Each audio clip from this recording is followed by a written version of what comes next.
Hey ladies, I'm Aisha Watkins, founder of Women of Project Management, and this is the Women of Project Management podcast, where I have candid conversations with all my favorite women inside the Women of Project Management membership in audio. Please don't forget to subscribe and review everywhere you listen to podcasts. I'm Aisha Watkins, founder of Women of Project Management, and today we're going to be talking to Edi Hayes. Edi's career spans 15 years in human resources as a subject matter expert within diversity, inclusion, and talent acquisition. She's held various positions within HR at several Fortune 100 corporations such as Target, Walgreens, Liberty Mutual, and Dell Technologies. Edi earned her Master's of Business in Human Resource Management from DeVry University, her SHRM Society of Human Resource Management Global Certification from the Human Resources Certification Institute, and her Lean Six Sigma certification from SunTrust Bank's Center of Excellence, as well as her undergraduate degree in Human Resource Management from Illinois State University. Edi is the founder and creator of Her Career Cafe, a community that was intentionally created to provide career guidance and promote confidence in the workplace for people of color. And as a disclaimer, before we welcome Edi, she is also my baby sister. So welcome, Edi. How are you, my dear? Hey sis. I am great. I'm super excited to be here. I've been looking forward to this call. So thank you for having me. Good. I'm excited for people to hear. I've known you since you were born, clearly, right? This Because is I'm a true. big sister. But, tell the listeners, your career. You've had an amazing career. I'm just so proud of you as my little sister and all the things that you've accomplished. Tell the listeners, like, what that career journey has looked like for you. Yeah, absolutely. And I think it's fair to say that I may be seen as a unicorn. So I am a person that started, my education undergrad. As you said, my master's degree is in HR, and I've worked in HR my full career. So we don't see that as much these days, and that's okay. People pivot a lot. But in regard to my career, after undergrad, I started with Walgreens corporate office and had multiple positions there within talent acquisition. That was specifically project management, process improvement. Back then, we did exit surveys manually. So, really being a part of the day-to-day ends of the business. But throughout my career, I've moved up to do different things, which has been really cool. Some voluntold, some I raised my hand for. So I've had positions such as diversity program manager. I ran an HBCU strategy for the country for a large corporation. And currently I am working for a top tier tech company and helping them stand up their strategy as it relates to acquiring talent for underrepresented individuals. So it's been an amazing journey. There's still a lot to learn, but I'm in love with HR, all things HR, and I'm ready to spill the tea. Perfect. So with that said, because I know you, but I think most people would say the same, is that you were really good of combining like your HR skills and everything that you've earned and all these things that you've seen being just in HR over the years, over your entire career, and marrying that with just practical advice for people to follow. Doesn't matter the career phase that you're in, if you're new or even if you've been working in that job and you need to dust off your resume, or you need to prepare. You need to stay, you need to stay prepared for the next opportunity.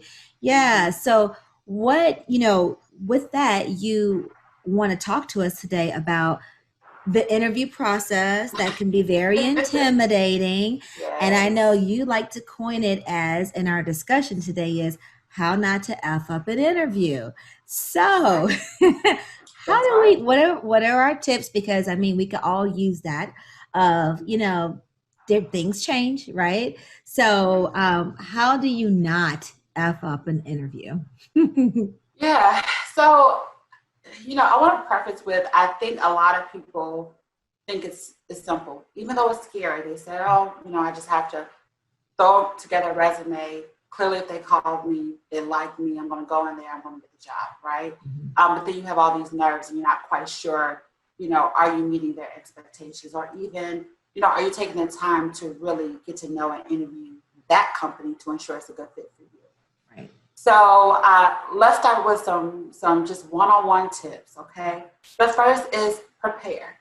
I've been a recruiter or within recruiting for so many years, and I remember as a recruiter being so, so confused. People were coming and they weren't prepared. I mean, the basics. So let's just start with that, right? Preparing. Before an interview, you get that call. They're saying, hey, Aisha, I want you to come in for this interview next week. What are your next steps? The first thing is you want to do your research, right? Mm-hmm. Most of us don't interview or apply for one job. So you need a refresher. What is the company? What is their mission statement? Why do they exist? Mm-hmm. What products and services do they have, right? And that's also going to help you throughout your interview to ask questions, to probe, and to show interest.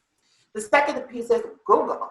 Mm-hmm. It's, everything is on Google. Google is your best friend. Right? Yeah. Absolutely. I mean, it helps me cook and do other things too. So make sure you use Google. You want to know what's in the news for that, the recent news for that company, right? Mm-hmm. Whether it's community service, any acquisitions, any divestitures that they've had, any red flags. That's important too. Because remember, this is supposed to be mutually beneficial, right? And not just money. It has to be the right cultural fit for you too. So, you may want to know, with the recent things in the news, what is that company doing? And then maybe you can kind of connect. This is where I can show up in my interview and say, hey, I read XYZ, and I want you to know that I'm also passionate about that. Or here's a project that I worked on that's tangible to that, right? So that's also going to help you connect and show up as a prepared applicant or candidate, right? The second thing is practice behavior questions. It may feel uncomfortable, but you want to go in your bathroom, go in the mirror, talk to your spouse, do it with your kids, right? And you want to practice because there's several things that, your nerves are coming up. No matter how much experience you have to work through those nerves and be able to present well. Right. So behavioral questions, there is a kind of like a framework, which we call BARS within HR recruiting. And that's behaviors, actions, and results. So they're going to likely say, tell me about a time when, right? Hey, Aisha, tell me about a time when you worked on a project with a group. And you want to be able to say, absolutely, that's a really good question. That's a part of, what I'm very, what I'm very good at. And I actually have led the last 3 projects, which touched XYZ visibility. You could throw in some tangible, some numbers in there. But then you want to talk about what actions did you do? Okay, for this project, I was responsible for, or I led a team of 3 people. And our goal was to solve this situation, this issue. And here were the results. Yeah, those metrics. By 7%, which was a $50,000 savings for the company. We were acknowledged by our CEO or VP, whatever that is. But you want to be able to tie it in and close out that question. What I do find a lot of candidates shy away from, situations, projects, responsibilities that they've had where it wasn't a good result, right? Yeah. But we're not perfect. And honestly, recruiters, hiring managers, companies, we want your authentic self, and we know you're not perfect because no one is. So it is okay to answer, we were trying to get a 5% savings, but unfortunately we were only at 4%. But here's what I learned from that. Yes. Right? So you want to close it out and say, even when I don't hit the mark, I take something away from that. Yeah. And this is what I learned and what I will, take that experience to my next project. Yeah. The third thing, under prepare, study your resume. Well, you study your resume. Yeah. When someone says, can you walk me through your resume, and you don't know where to start, you're all over the place. You're just reading it like, let me see, what did I do? That's when like you didn't do that. Comes. Yeah. You're like, whose resume is this? Right. Are you prepared? Right. You know what I'm saying? So your communication style, Yeah. all those things, all those soft skills that tie into that as well. So one benefit about studying your resume is reminders of what you've done. Yeah. Show off. Yes, that's the time. That's the time, right? So, and it's your opportunity to sit in front of someone virtually or, in their office and be able to provide details about the things that you've accomplished, right? And why you are the right person for that role that you're interviewing for. Right. So it's fair that, if you have experience 10, 15 years ago, I might not remember what I did in my first, position out of college. Right. So make sure you go through it, make sure you remember what's on there. You're ready to explain different projects. You're able to speak about your journey from beginning to end and call out, big things that are tangible to that role that you're interviewing for. Right. Is important. Yeah. Also, the second thing is making a good first impression. Yeah. Right. So as a recruiter, they get your resume, they get your application, they get your resume. They're like, okay, this person looks okay, and I can't wait to fill this role. So I'm going to call this person in and give them a chance. Yeah. Right. But what is your first impression? So first rule, on time is 5 to 10 minutes prior to, right? Yeah. We're in this new normal. If you are virtual, you can still log on to the Zoom, WebEx, whatever it is, right? Give yourself 5 to 10 minutes to do so. Especially if it's virtual, you want to make sure that you're able to test everything, right? Right. You test just never technology, know. Yep. Speaker, make sure you look good. What's behind you? How do you show up with your clothes and your makeup? Accessories, all that stuff is important, right? Yeah. And if you're unsure of how to do that, talk to your recruiter. Say, hey, do you got 5 minutes so we can do a quick run through? I want to ensure that I show up well. Yeah. Is it casual more? Is it more formal? Whatever the case is, depends on the company culture. Absolutely. Yeah. But and you bring up a good point because I remember having interviews with people that didn't realize that it was video. Oh no. That sounds like a disaster. And when they go, more than likely in my no pile. No matter how awesome they are on their resume or how awesome the interview goes. But as a recruiter, I need people to understand you will F up your interview if you do not show up well. That recruiter does not want to present you to the hire. No. Okay? Yeah. You're a reflection on their work and their subject matter expert in sourcing and attracting quality. Yeah.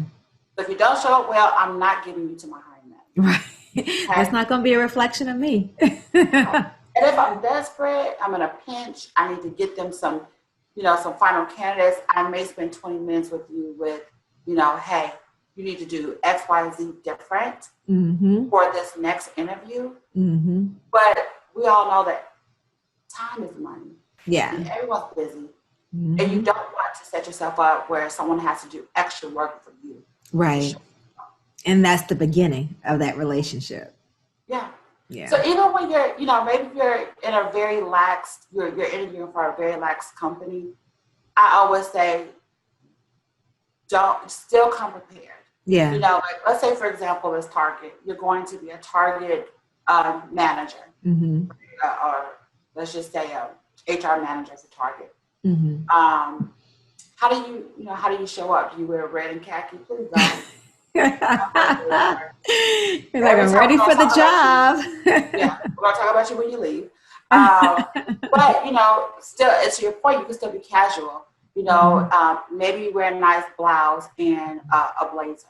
Yeah. Right. Or you wear, maybe no blazer at all, but just make sure that you're showing up well and that you feel good. Yeah. Right? Polished. You can't see what I'm wearing right now, but I'm cute. Yeah. I have a skirt on and everything because it makes me show up and feel a little bit better. Right. Yeah. As I'm presenting myself. Yeah. So those are things to consider. Yeah. I also want to touch on, especially for my ladies, especially for women of color, how do you wear your hair? How do you wear your nails? What does your makeup look like? And I'm not telling you do's and don'ts. because that's not my right. But I want you to consider. To listen to the rest of this conversation, join us inside the Women of Project Management membership at womenofpm.com. Thanks for listening.